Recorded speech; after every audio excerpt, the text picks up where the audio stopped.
Halo guys, buat teman-teman nonton, welcome. Masih di Q&A, ini gue mau lanjutin lagi jawab pertanyaan dari kalian. Semoga bermanfaat. So, sebelum kita lanjut, nonton dulu ini.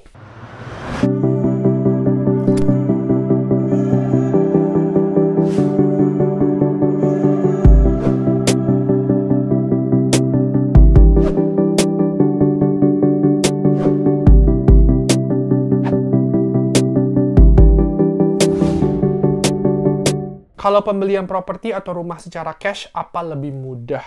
Yes, lebih mudah. Jelas, iya betul. Karena kalau misalnya kemarin gue beli rumah itu kan gue KPR ya, mortgage. Jadi mortgage itu ada step tambahan gitu kan, yaitu dapetin KPR tersebut gitu kan. Ada requirement-nya segala macam seperti yang gue bilang di video sebelumnya. Tapi kalau misalnya kalian bayarnya cash, itu cepet banget. Kalian tinggal basically put an offer on the house.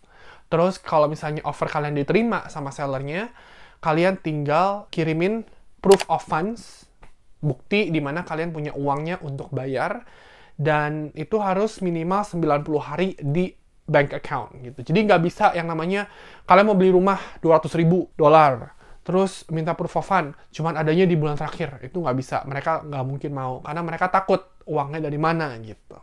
Itu aja sih. Habis itu udah. Kalau misalnya kalian inspection, kalian tinggal panggil inspector untuk inspek rumahnya, apakah ada kerusakan atau apa. Kalau misalnya nggak ada, good.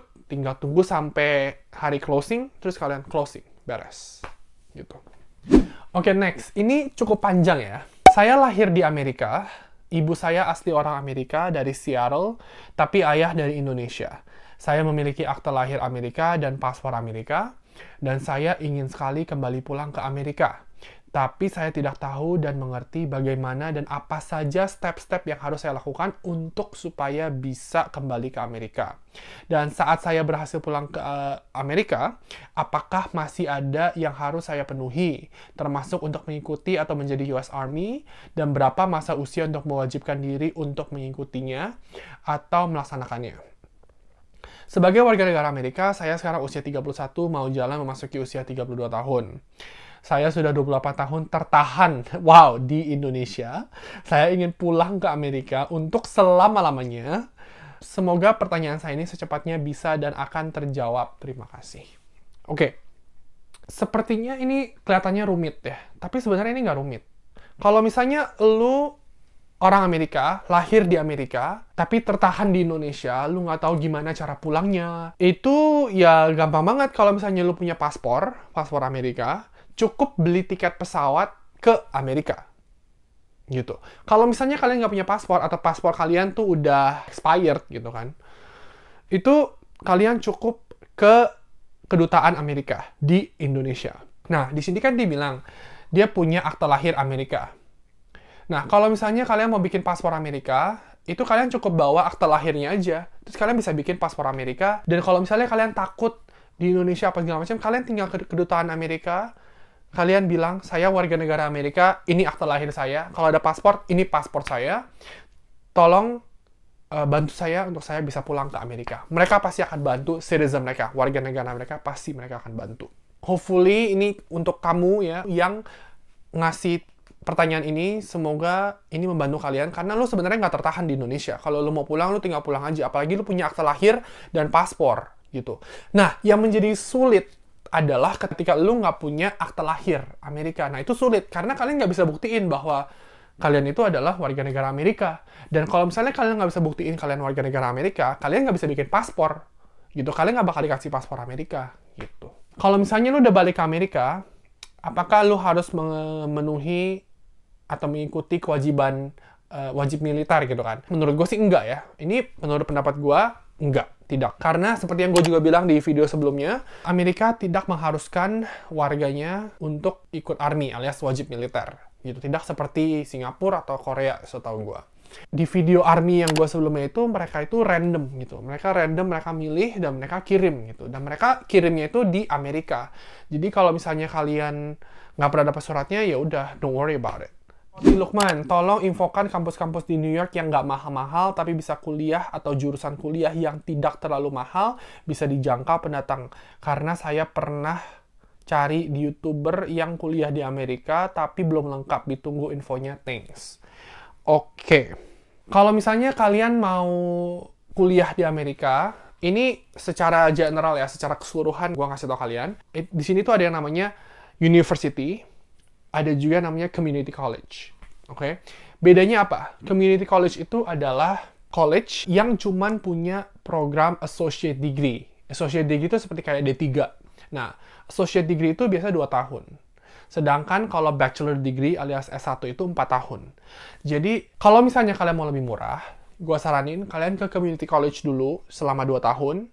Habis itu kalian transfer ke university untuk 2 tahun terakhir, untuk dapetin S1.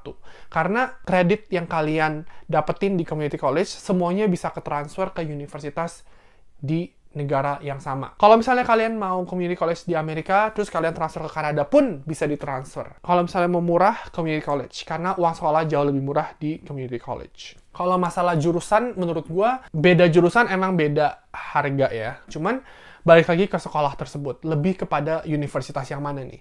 Ada yang Ivy League, yang bener-bener top of the line, itu bener-bener mahal. Ada juga yang biasa gitu. Terus di Amerika juga ada yang namanya public school dan juga private school. Public itu pemerintah basically, itu lebih murah dibandingkan private. Private itu kan swasta ya, jadi pasti lebih mahal. Dan kalau misalnya kalian mau tahu spesifik dari universitas tersebut, langsung aja Google. New York Community College, cheapest atau cheap university in New York. Langsung banyak listnya, banyak websitenya, kalian tinggal masuk aja. Kalian lihat harganya berapa. Itu semua bahasa Inggris. Jadi kalau misalnya kalian mau kuliah di Amerika, harus bisa bahasa Inggris. Oke, next. Yang terakhir. Bang, cerita dong soal stereotype anak-anak Indo di US itu hedon bukan main. Gimana pendapatnya, Bang? Oke. Anak-anak Indo yang tinggal di Amerika itu banyak levelnya ya. Ada yang level benar-benar hedon. Ada yang cukup hedon tapi nggak yang gila. Ya, ada yang biasa-biasa aja, ada yang hemat banget juga ada, gitu kan.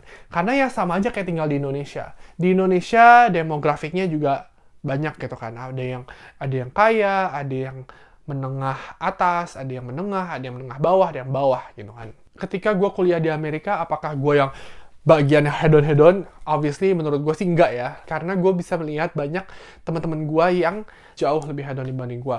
Dari mobilnya, dari segala macam. Nih gue cerita ya. Ini gue diceritain temen gue. Oke? Ada orang Indo yang kuliah di Seattle. Dan ini cewek ya. Dan dia saking hidup di Indonesia itu ada pembantu kan. Dari dia kecil sampai dia mau kuliah gitu kan. Dia akhirnya sampai takut tinggal di Amerika. Karena di Amerika kan semuanya harus sendiri. Jadi apa yang dia lakukan? Dia bawa mbaknya ke Seattle untuk bantu urusin rumahnya, bersih-bersih, apa segala macam. Jadi ada di level seperti itu. Dan itu menurut gue sih cukup gila ya, untuk sekolah di Amerika, bawa pembantunya dari Indonesia untuk basically ngebersih-bersihin rumahnya, apa segala macam. Tanggapan gue apa? Gitu. Tanggapan gue ya balik lagi gitu. Maksudnya kalau misalnya orang yang punya uang, yang mereka mau menggunakan uang mereka, ya itu kan sebenarnya hak mereka gitu kan. Selama mereka tidak merugikan gue, ya gue sih fine-fine aja gitu. Dan juga itu tergantung juga, menurut gue sih tergantung dari orang tuanya gitu kan. Kalau misalnya orang tuanya kasih, misalnya, "Pah, mau beli Ferrari." Nih, Ferrari. "Pah, mau beli Mercy." Nih, yang cewek. "Ma, aku mau beli tas ini, sepatu ini, bla bla bla tiap minggu nih. Tiap minggu beli ini designer bag segala macam." Itu kan semua uang dari orang tuanya gitu kan. Jadi menurut gue ya balik lagi ke orang tuanya gitu.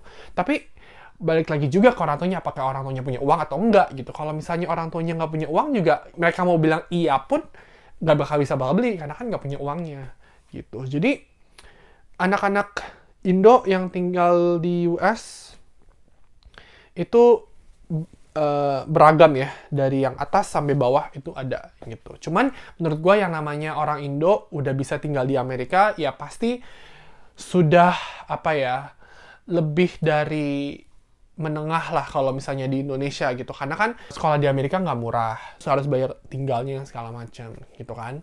Pengalaman gue kuliah di Amerika, gue sempat kuliah di West Coast, gue sempat juga kuliah di East Coast, itu beda banget gitu. Jadi orang Indo yang di West Coast sama di East Coast beda banget. Yang di West Coast bener-bener mobilnya gila, spendingnya gila, apartemennya gila, segala macam. Yang di East Coast juga lumayan gila, cuman gilanya beda, nggak segila yang di West Coast. Itu menurut gua gitu. Oke guys, itu aja video hari ini. Thank you for watching. I'll see you next time. Bye guys.